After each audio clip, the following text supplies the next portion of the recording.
여러분 안녕하세요. 컴파일러 11번째, 12번째 복습 합쳐서 하겠습니다. 이번 2주 동안 배운 건 심볼 테이블하고 타입 체킹인데요. 심볼 테이블은 아이덴티파이어에 대한 표라고 했었죠. 그래서 보통은 거기에 타입 정보하고 그 다음에 어디서 선언됐는지, 선언된 위치 정보 이런 것들이 기록이 된다고 했습니다. 심볼 테이블에 값을 같이 넣는 경우는 또 environment라고 해서 따로 부른다고 했었죠.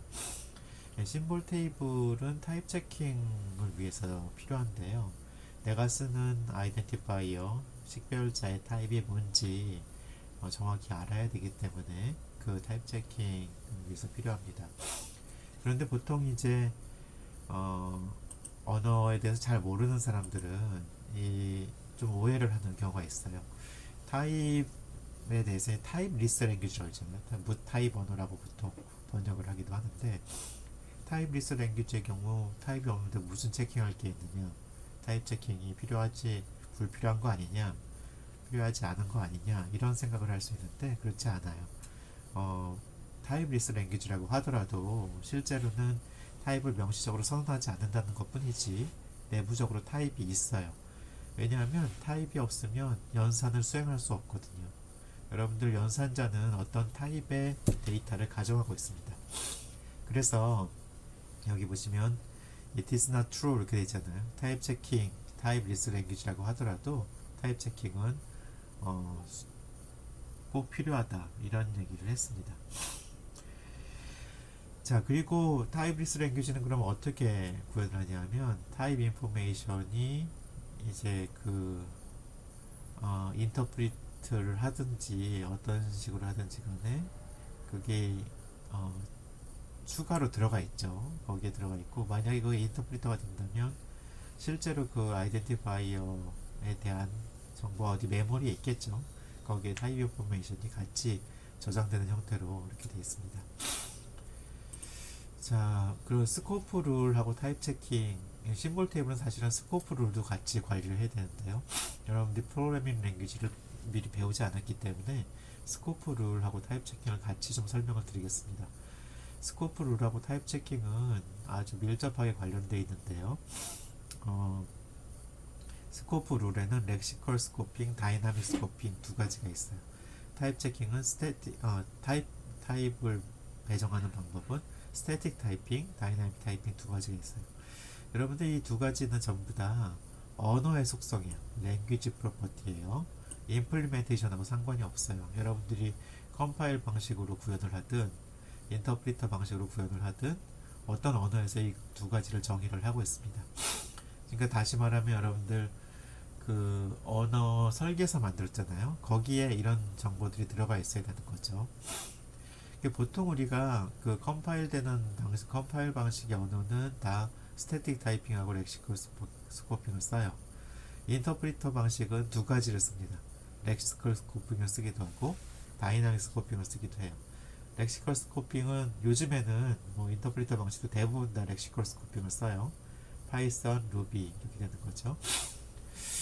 렉시컬 스코핑의 특징은 뭐냐면 여러분들 프로그램을 보면 어떤 아이덴티파이어를 쓰는지 바로 알 수 있어요. 다이나믹 스코핑은 실제 실행해 봐야 알 수 있는 거죠. 근데 왜 다이나믹 스코핑을 쓰느냐? 사실은 그때 얘기했다시피 다이나믹 스코핑은 그냥 구현할 때 편하게 구현하다가 생긴 오류라고 했었죠. 그래서 리스비나 배쉬 같이 그냥 보통 스크립트 언어에서 쓸 때는 그냥 다이나믹 스코핑을 쓰는데 원래는 이제 이해가 잘 안 되는 방식의 스코핑이죠. 그래서 스태틱 타이핑을 하는데 다이나믹 스코핑을 쓰는 경우는 제가 아는 한도는 없습니다. 이렇게 여러분들 두 가지 구별하시면 되겠고요. 그럼 심볼 테이블 어떻게 구현하냐면 보통은 자기 바깥에 자기를 감싸고 있는 그 스코프 스트럭처를 심볼 테이블의 네스트 스트럭처를 이렇게 구현을 해요. 그래서 리스트 오브 심볼 테이블로 구현을 하는데, 구체적인 예를 보면 여기 보시면 이제 sum 있고 while 있고 sum 안에 while 있고 PROC 있잖아요. 이 바깥에 변수 선언도 있을 수 있겠죠. 그러니까 실제로 보면 가장 바깥의 스코프하고 sum 스코프, PROC 스코프, 그 안에 또 while 스코프 생각할 수 있어요. 자, 그러면 어떻게 하냐면 바깥에 파일 스코프 만들고 썸을 프로세싱 할 때는 썸의 테이블을 만들어요. 그 다음에 while 프로세싱 할 때는 while의 테이블을 만듭니다. 그렇게 해서 여기 컴파일 할 때는 여기까지가 필요해요. 나가면 얘 없애요. 썸 나가면 얘도 없애죠. PROC 들어가면 얘 테이블을 만들어요. 이런 방식으로 이렇게 그 컴파일을 어디를 컴파일하냐에 따라서 심볼 테이블 이렇게 여러 개를 만들어서 관리를 합니다. 만약에 난 여러 개 하는 게 싫다. 하나로 하실 수도 있어요. 그러려면 백업 스택이나 아니면 액티베이션 플래그 이런 것들을 써야 되는 거죠. 그리고 심볼 테이블의 그 테이블 구현할 때는 보통은 이제 해시 테이블을 쓰는데 여러분들 같으면 뭐 C++의 맵이나 이런 거 쓰실 수 있겠죠. 근데 아무 서치 트리도 써도 돼요. 상관없어요. 근데 이제 보통은 임의의 서치 스트럭처를 다 쓸 수 있는데 간단한 심볼 테이블 구현할 때는 그냥 리니어 서치를 해도 돼요. 컴파일 시간이 좀 더 늘어나는 것 뿐이죠. 타입 시스템은 타입 체킹을 위한 거예요. 타입 체킹인데 타입 체킹이 왜 하냐? 타입 에러를 찾아내려고 하는 거죠. 타입 오류는 그럼 뭐냐? 타입 사운드니스를 위배하는 건 다 타입 오류예요.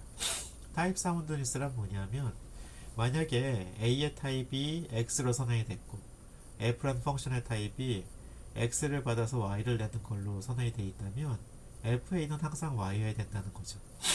이게 이제 타입 사운드니스인데 여러분들 제가 감기 걸려가지고 좀 답답한 소리가 나죠? 타입 사운드니스라고 하는데 그래서 이거를 위배하는 건 다 타입 에러예요. 스트롱리 타입 랭귀지란 뭐냐면 모든 타입 에러를 다 검출해내는 거예요.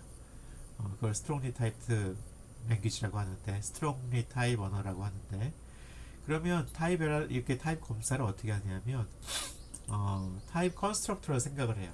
타입을 만들 수 있는 구조를 생각하죠. 프리미티브 타입은 그냥 타입 이름만 있으면 되지만 배열이나 프로덕트 같으면 이제 레코드, 썸, 유니온 타입, 포인터 타입, 펑션 타입 이런 것들은 타입 컨스트럭터가 필요하죠. 그래서 타입 익스프레션이라는 걸 생각하는데 예를 들면 여기에 그 룩업 아이디 룩업 하는 거, 그 다음에 스트링 타입, 그러니까 아이덴티파이어가 있으면 그 타입을 룩업해서 심볼 테이블에서 룩업해서 찾으면 되고 스트링 리터럴은 스트링 타입이고 인티저 리터럴은 인티저 타입이고 플로팅 포인트 리터럴은 리얼 타입이고 이렇게 할 수 있죠. 익스프레션이 있으면 익스프레션의 타입이 맞으면 어떤 타입으로 하는 거죠. 어레이도 뭐 이거 서브스크립트면 어레이여야 되는 거죠 앞에가. 그리고 뭐 디레퍼런싱이면 앞에가 포인터여야 되는 거죠.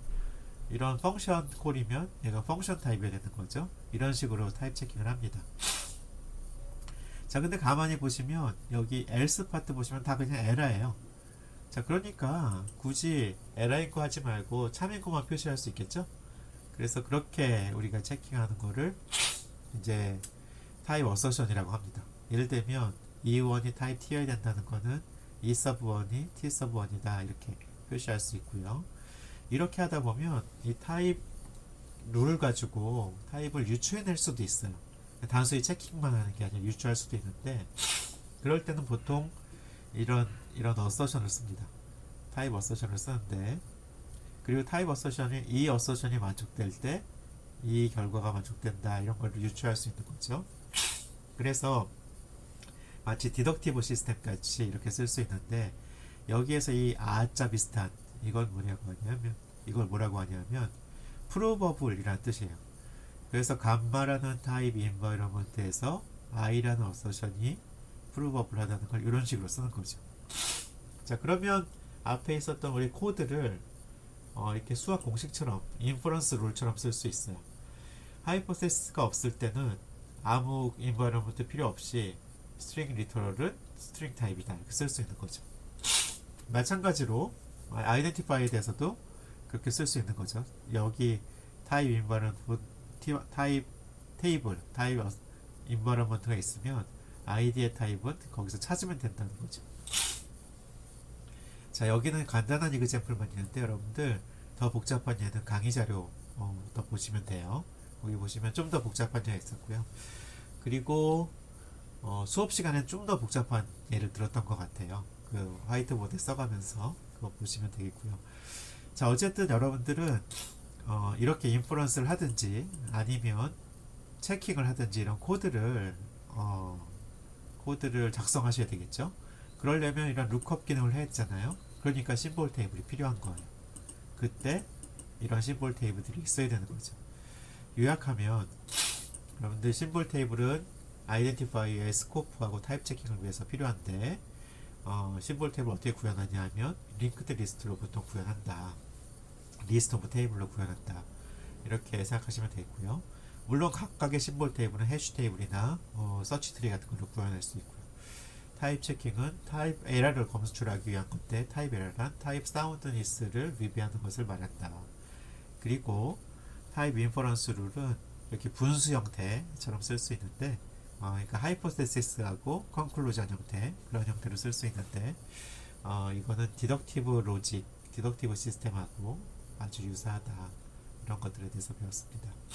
여러분들 좀 다소 생소하실 텐데 그런 질문 있으면 질문과 답변 게시판에 해주시기 바랍니다.